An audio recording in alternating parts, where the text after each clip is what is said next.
Hi, everyone. Welcome to episode number 3, Quarantine versus Quantum Leap. When we talk about quarantine, we're talking about quarantine of the mind. That will explain why many people have decided to just wait and see what happens.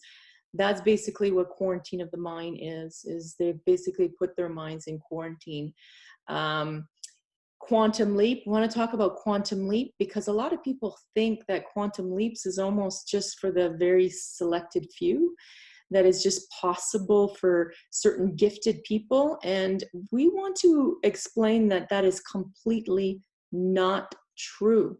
The only thing that's standing in your way is you. It is absolutely 100% you. If you only knew how gifted you really were.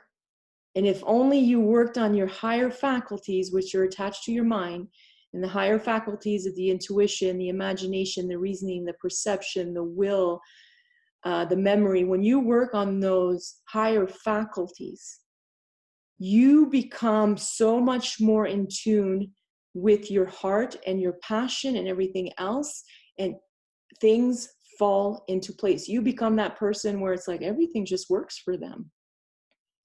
That is honestly, the biggest thing that we want you to recognize is that you can right now take control of your life and live exactly the life you want. But before we start with that, I want to ask you a question. What have you been emotionally involved with since the last episode? And ask yourself that question. Be truthful. Were you getting emotionally involved with the news, the debt, the problems, the issues, the feuds, do you know what I mean? Like family, whatever it is. Were you getting emotionally involved with the negative things? You might not be openly speaking about it, but in your heart, how have you been feeling it? Has it been a bit of a burden? And then ask yourself, would you paint a picture of all those things, negative things, and then hang it up on your wall and look at every day? Probably wouldn't make you feel good. It is really important for you to recognize that you need to focus on what you want. And that's why we want to offer you some tools and some tips and guidance, because the quicker you focus on the very things you want, the quicker you can make that happen. And you can. But you have to believe you can. And so a lot of what we're doing here is trying to help you understand that there is so much untapped potential in you if you're willing to open up to it. There is more to you than the outside strategies that you're looking at. Trust me, you can create anything in your life on your own without the help of anything outside of you. Now, mind you, when you are partnering with the right people and attracting the right people, that becomes pretty powerful. But there's the beauty when you're working within and you know exactly what you want, you will attract the right people. And you will know that you're on the right track. I really want to recommend you to purchase this book. Super small, super easy to read. This man is brilliant. I met him 6 months ago. He's a good friend of Bob Proctor's. Amazing man. He wrote this book and simplified it because his purpose is to see a lot of people recognize that they do have all they ever will need within themselves, that is all this potential locked up inside of them. And if they just realize the truth, they would release it. They would start focusing on the very things that will change their entire life. And so what I want to do is read the first chapter of his book. It's the opening, and it's a powerful one. And the reason why I open with this, because this is the biggest problem out there. Ask yourself, if you felt you worked harder, if you put in a little bit more effort, could you see better results? Do you believe you would see better results? Because the majority do believe that on some level. On some level, they believe that if they put in a little bit more effort or gave it a little bit more attention or did a little bit more worked a little harder, they would have the results that they want. So let me read you this. There's a small fly burning out the last of its short life's energies in a futile attempt to fly through the glass of the window pane. The whining wings tell the poignant story of the fly's strategy. Try harder. Now, Price was he lives in Toronto. He lives quite near Bob Proctor. They're close friends. And he was in a cafe and he's watching the fly across the room. And so that's where he got this story from. Try harder, but it's not working. The frenzied effort offers no hope for survival. Ironically, the struggle is part of the trap. It is impossible for the fly to try hard enough to succeed at breaking through the glass. Nevertheless, this little insect has staked its life on reaching its goal through raw effort and determination. This fly is doomed. It will die there on the windowsill. Across the room, 10 steps away, the door is open. 10 seconds of flying time, and the small creature could reach the outside world it seeks, with only a fraction of the effort now being wasted. It would be free of its self-imposed trap. The breakthrough possibility is there. It would be so easy. Why doesn't the fly try another approach? Something dramatically different. How did it get so locked into the idea that this particular route and determined effort offer the most promise for success? What logic is there in continuing until death to seek a breakthrough with more of the same? No doubt this approach makes sense to the fly. Regrettably, it's an idea that will kill. Trying harder isn't necessarily the solution to achieving more. It may not offer any real promise for getting what you want out of life. Sometimes, in fact, it's a big part of the problem. If you stake your hopes for a breakthrough on trying harder than ever, you may kill your chances for success. You know what? That was the very first page that Dr. Price Pritchett opened his book with, because it is that powerful. It is that powerful.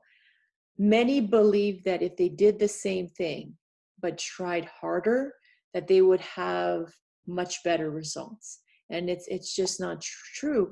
The fly, unlike humans, the fly doesn't have the higher faculties. It doesn't have a reasoning faculty to get them to realize, hey, stop and let's rebuild. Let's do something new. Let's create a new model. It doesn't have the capacity to do that, but we humans do.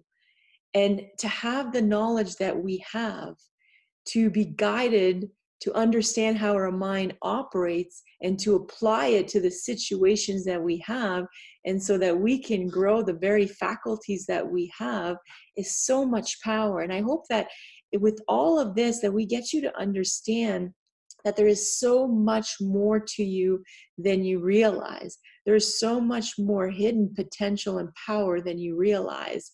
But again, the problem is that the majority of the population is convinced that they don't have what it takes on some level. They sometimes believe that what they have is as good as it gets. And I'm going to tell you that no, the 1% became the 1% because they started studying this very material. They placed the power in them. They became so conscious and aware of their own thoughts, feelings, actions, everything. They surfaced all the garbage that is basically the beliefs that were planted in them at one time that made them believe that they could not do what they really want to do. And that's why a lot of people are living their lives daily, preventing themselves from really living the life they want. And they don't even realize that they're preventing themselves. And so we're trying to create a lot of awareness. But like Bob Proctor always said, only 1% thinks, 3% think they think, 96% would rather die than think. I would like to think that this is an exaggeration, but it's not, because the more I'm out there and the more I speak to people, I recognize that the only reason why they're not working on their mindset and they're constantly looking for strategy outside of them is because they truly don't realize that they do have the power within themselves to create anything that they want. They just need to work on those higher faculties that unfortunately are not taught in school. And once you work on those higher faculties, you will recognize that, wow, like, ask yourself this question: the intuition, doesn't it blow you away how our intuition works? Now imagine if your intuition was guided by a big vision in a dream. And then you understood how to build vision with the power of your imagination. And then you understood how to use the will to hold the image in your mind, that vision in your mind, so that way you never lose focus on what it is that you truly want.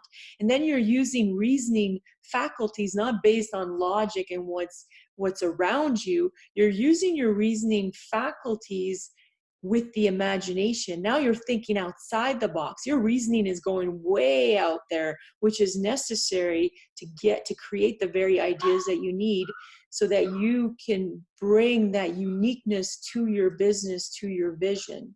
And perspective, so that every single time there's a situation that arises, that you can look at it from so many different perspectives that are going to help you, right? Help you rise above these situations, and so that you can keep climbing towards your goal and vision. So I want to read another chapter from this book. The Promise is the chapter. I really, like I said, Price Pritchett, Bob Proctor, all of them are just absolutely amazing, because all they're trying to do is get you to recognize how truly powerful you are. They were just ordinary people as well. And they explained that. And once they discovered what they were capable of doing and realized, like, oh my God, I need to share this. And this is why Bob Proctor, for 59 years, trying to explain to people, hey, guess what? You are gifted. And people are like, no, I'm not, right? So here, let me read you this chapter. Right now, in this moment, you are capable of exponential improvement in your performance. You can multiply your personal effectiveness, hit new highs, and shatter your old achievement records. The result you can have will be hard for you to imagine. You can become U squared. You don't have to settle for things that are as they are now. That can change dramatically. If you're ready, life is prepared to give you a breakthrough experience. You can jump to a higher orbit of achievement, live the dream, enjoy a completely different plane of success. Also, you don't have to be content with improving things incrementally or gradually. Just as your level of performance can improve drastically, so can your rate of accomplishment. Furthermore, the U squared formula requires far less effort than you've given it in the past. You haven't been reaching your full potential. So far, you haven't even come close. No matter how you wish to measure success, regardless of how you define achievement, you have barely scratched the surface of what you personally can accomplish. But maybe the time has come to change all of that. Maybe you're ready to make a quantum leap. Again, you are that powerful. It's living inside of you, but the choice is yours. Like I said, you have the ability to accept or reject any information that's presented in front of you. But ask yourself, are you getting tired of rejecting the very information that can transform your whole life? Just because there's voices in your head that is telling you this is not possible.